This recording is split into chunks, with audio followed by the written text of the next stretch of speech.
നമസ്കാരം. പുതിയൊരു ഐഡിയയുമായിട്ടാണ് ഓല വന്നിരിക്കുന്നത്. ഇനി മുതൽ നമുക്ക് ഓലയുടെ എല്ലാ വണ്ടികൾക്കും ഇന്ത്യയിൽ എല്ലായിടങ്ങളിലും സർവീസ് ലഭിക്കും. വണ്ടിയുടെ ജെന്യൂൻ സ്പെയർ പാർട്സുകളും ഓലയുടെ കസ്റ്റമർ ആപ്പ് വഴി അല്ലെങ്കിൽ ഇവരുടെ വെബ്സൈറ്റ് വഴി നമുക്ക് നേരിട്ട് വാങ്ങിക്കാം എന്നാണ് ഭവീഷ് അഗർവാൾ പറഞ്ഞിരിക്കുന്നത്. പക്ഷേ ഭവീഷിന്റെ ഈ ഒരു ഐഡിയ വിജയിക്കുമോ? ഓലയുടെ നിലവിലെ അവസ്ഥ നമുക്ക് എല്ലാവർക്കും നന്നായി അറിയാവുന്നതാണ്. സർവീസിന് കൊടുത്ത വണ്ടികളിൽ ഭൂരിഭാഗവും കസ്റ്റമേഴ്സിന് തിരിച്ചു കിട്ടാതെ സർവീസ് സെന്ററിൽ തന്നെ കിടക്കുകയാണ്. ജനറേഷൻ 2, ജനറേഷൻ 3 കസ്റ്റമേഴ്സാണ് ഈ പ്രശ്നം ഏറ്റവും കൂടുതൽ അനുഭവിച്ചുകൊണ്ടിരിക്കുന്നത്.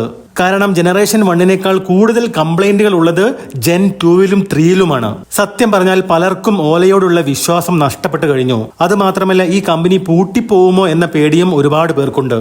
ഒരുപാട് കാലം വിൽപ്പനയിൽ 1ാം സ്ഥാനത്തുണ്ടായിരുന്ന ഓല ഇപ്പം ഐക്യൂബിനും ചേതക്കിനും ഏത്തറിനും വിടയ്ക്കും താഴെ 5ാം സ്ഥാനത്താണുള്ളത്. സത്യത്തിൽ എന്താണ് ഓലയ്ക്ക് സംഭവിച്ചത്? ഡീലർഷിപ്പ് നൽകാതെ എല്ലാ കാര്യങ്ങളും നേരിട്ട് ചെയ്ത് തുടങ്ങിയത് മുതൽ ഇവരുടെ കണക്ക് കൂട്ടലുകൾ പിഴച്ചിരുന്നു. നിലവിലെ സാഹചര്യം എടുത്തു നോക്കിയാൽ നമുക്കറിയാം, സർവീസ് അത്രയ്ക്കും മോശമാണ്. സ്പെയർ പാർട്സുകൾ കിട്ടാനില്ല. അതിനുവേണ്ടി മാസങ്ങളാണ് കാത്തിരിക്കേണ്ടി വരുന്നത്. പിന്നെ പല സോഫ്റ്റ്വെയർ സംബന്ധമായ വണ്ടിയുടെ പ്രശ്നങ്ങൾ പരിഹരിക്കാൻ അവർക്ക് സാധിക്കുന്നില്ല. പിന്നെ എങ്ങനെ സർവീസിന് വരുന്ന വണ്ടികൾ തിരിച്ച് കസ്റ്റമേഴ്സിന് ഇവർക്ക് നൽകാൻ സാധിക്കും? അതുകൊണ്ട് തന്നെയാണ് വണ്ടികൾ ഇങ്ങനെ സർവീസ് സെന്ററുകളിൽ കൂട്ടിയിടേണ്ടി വന്നിരിക്കുന്നത്. കേരളത്തിൽ ഓലയുടെ 1-2 സർവീസ് സെന്ററുകൾ പൂട്ടിയതായും കേൾക്കുന്നുണ്ട്. ഇതിന്റെയൊക്കെ ഉത്തരവാദി സർവീസ് സെന്ററുകളോ അവിടെ ജോലി ചെയ്യുന്നവരോ ആണെന്ന് തോന്നുന്നില്ല. ഓല കമ്പനി തന്നെ ആവണം. ഭവീഷ് എടുക്കുന്ന ഓരോ തീരുമാനങ്ങൾ തന്നെ ആവണം. വിൽപ്പനയിൽ 1ാം സ്ഥാനത്തെത്താനും അത് നിലനിർത്തി കൊണ്ടുപോകാനുള്ള ഓട്ടപ്പാച്ചിലിനിടയിൽ വിൽപ്പനയിൽ മാത്രം ശ്രദ്ധിച്ച ഭവീഷിന് വിൽപ്പനയ്ക്ക് ശേഷം നൽകേണ്ട സർവീസിനെ കുറിച്ച് ശ്രദ്ധിക്കാൻ സാധിച്ചിട്ടുണ്ടായിരുന്നില്ല. പക്ഷെ കുറച്ചധികം വൈകിട്ടാണെങ്കിലും അദ്ദേഹത്തിന് ഇപ്പം ബോധോദയം വന്നിരിക്കുകയാണെന്നാണ് തോന്നുന്നത്. 2 ദിവസം മുന്നേ ഓൺലൈൻ വഴി ഭവീഷ് അനൗൺസ് ചെയ്തൊരു കാര്യമാണിത്. ഇതിൽ പറയുന്നത്, അതായത് ഇന്ന് മുതൽ ഓലയുടെ കസ്റ്റമേഴ്സ് ആപ്പ് വഴിയും ഒഫീഷ്യൽ വെബ്സൈറ്റ് വഴിയും എല്ലാ ഓല കസ്റ്റമേഴ്സിനും എല്ലാ ഓല വണ്ടികളുടെയും ജെന്യൂൻ സ്പെയർ പാർട്സുകൾ വാങ്ങിക്കാൻ സാധിക്കും. അതുകൂടാതെ ഏതൊരു ലോക്കൽ മെക്കാനിക്കിനും ഓല നൽകുന്ന ട്രെയിനിങ്ങിലൂടെ ഓലയുടെ എല്ലാ വണ്ടികളും ഡയഗ്നോസ് ചെയ്യാനും സർവീസ് ചെയ്യാനും സാധിക്കും. നമ്മളിപ്പം ഓലയുടെ ഒഫീഷ്യൽ വെബ്സൈറ്റ് ഓപ്പൺ ചെയ്ത് നോക്കിക്കഴിഞ്ഞാൽ കസ്റ്റമേഴ്സിന് വാങ്ങിക്കാൻ സാധിക്കുന്ന ഏതാനും ചില വണ്ടികളുടെ ചില പാർട്സുകൾ ഡിസ്പ്ലേ ചെയ്ത് വെച്ചിരിക്കുന്നതായി കാണാം.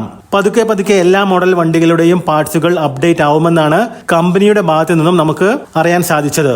പക്ഷെ നമ്മളിപ്പം ഓലയുടെ ഡീലറിനെ അല്ലെങ്കിൽ ഓലയുടെ നിലവിലെ കസ്റ്റമേഴ്സിനെ വിളിച്ചു കഴിഞ്ഞാൽ നിലവിൽ പാർട്സുകളൊന്നും ലഭ്യമല്ല എന്നാണ് അവർ പറയുന്നത്. ഒരു പക്ഷേ വെബ്സൈറ്റിൽ ഡിസ്പ്ലേ ചെയ്ത സ്ഥിതിക്ക് ഇനി അങ്ങോട്ട് പാർട്സുകൾ നമുക്ക് ലഭിക്കുമായിരിക്കും. എന്തായാലും നോക്കാം. ഇത്രയും കേൾക്കുമ്പോൾ സ്വാഭാവികമായും ആർക്കായാലും കുറച്ച് സംശയങ്ങൾ ഉണ്ടാവും, അല്ലെ?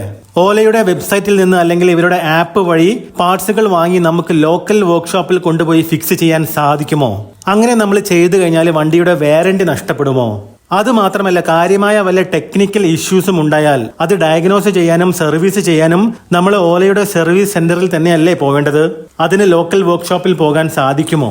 ഇത് കണ്ടില്ലേ, എല്ലാത്തിനും പരിഹാരമായിട്ട് തന്നെയാണ് ഓലയുടെ ഹൈപ്പർ സർവീസ് വന്നിരിക്കുന്നത്. ഇന്ത്യയിലുള്ള ഏതൊരു മെക്കാനിക്കിനും ഇനി ഓല സർട്ടിഫൈഡ് EV മെക്കാനിക് ആവാൻ സാധിക്കും. അതിനുള്ള ഡയഗ്നോസ്റ്റിക് ടൂളുകളും ട്രെയിനിങ്ങും മാനുവൽസും എല്ലാം ഓല നൽകുമെന്നാണ് ഭവീഷ് പറഞ്ഞിരിക്കുന്നത്. ഒറ്റ വാക്കിൽ ചുരുക്കി പറഞ്ഞാൽ, ഇന്ത്യയുടെ മുക്കിലും മൂലയിലുമുള്ള എല്ലാ മെക്കാനിക്കുകളെയും അവർക്ക് താല്പര്യമുണ്ടെങ്കിൽ ഓലയുടെ എല്ലാ വണ്ടികളും ഡയഗ്നോസ് ചെയ്യാനും സർവീസ് ചെയ്യാനും ഓല ട്രെയിനിങ് കൊടുക്കും.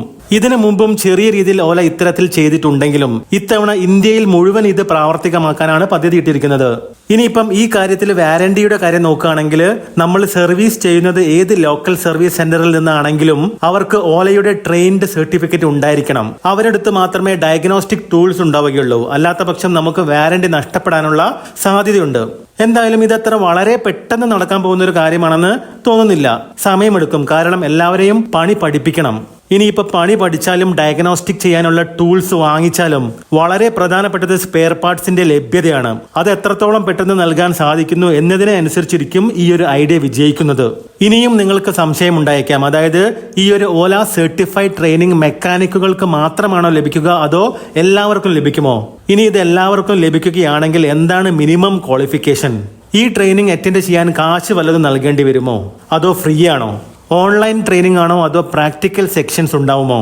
ഇവരുടെ ട്രെയിനിങ് ഗാരേജ് എവിടേക്കാണുള്ളത്? ഡയഗ്നോസ്റ്റിക് ടൂൾസിന് നമ്മൾ കാശ് കൊടുക്കേണ്ടി വരില്ലേ? അത് എത്രയാണ്? ഈ കാര്യങ്ങളെ കുറിച്ചിട്ടുള്ള അപ്ഡേറ്റ്സ് ഒന്നും നമുക്ക് ലഭിച്ചിട്ടില്ല. അപ്ഡേറ്റ് ലഭിക്കുകയാണെങ്കിൽ മറ്റൊരു വീഡിയോ ചെയ്യുന്നുണ്ട് കേട്ടോ. ഇനി നിങ്ങൾക്ക് കൂടുതൽ ഡീറ്റെയിൽസ് അറിയാനാണെങ്കിൽ നിലവിലുള്ള ഓല സർവീസ് സെന്ററിലോ ഇവരുടെ റീജിയണൽ ഓഫീസിലോ വിളിച്ച് കാര്യങ്ങൾ അന്വേഷിക്കാവുന്നതാണ്. ഓക്കെ, ഇനി ഒരു പക്ഷേ ചിലർക്കെങ്കിലും എന്നോട് ചോദിക്കാൻ ഒരു ചോദ്യമുണ്ടാവും. ജനങ്ങൾക്ക് ഇത്രയും ബുദ്ധിമുട്ടുണ്ടാക്കിയ ഓലയെ ഞാൻ വീണ്ടും സപ്പോർട്ട് ചെയ്യുകയാണോ എന്ന്. ഓലയെക്കുറിച്ചുള്ള പ്രത്യേകിച്ച് ഭവിഷ് പണ്ട് പറഞ്ഞ കാര്യങ്ങളെല്ലാം എടുത്തു നോക്കുകയാണെങ്കിൽ ഇവരെ വിശ്വസിക്കാൻ കുറച്ച് ബുദ്ധിമുട്ടാണ്. അതുകൊണ്ട് തന്നെ കൂടുതൽ പ്രതീക്ഷയുമില്ല. എന്നിരുന്നാലും വീണ് കിടക്കുന്ന ഒരാൾ എങ്ങനെയെങ്കിലും ഒന്ന് എഴുന്നേറ്റ് നടക്കാൻ വേണ്ടി ശ്രമിക്കുമ്പോൾ ആ കൈയൊന്ന് പിടിച്ച് എഴുന്നേൽപ്പിച്ച് കൊടുക്കുന്നതിൽ തെറ്റൊന്നുമില്ലല്ലോ, അല്ലേ? നടക്കാൻ സാധിക്കുമെങ്കിൽ നടക്കട്ടെ.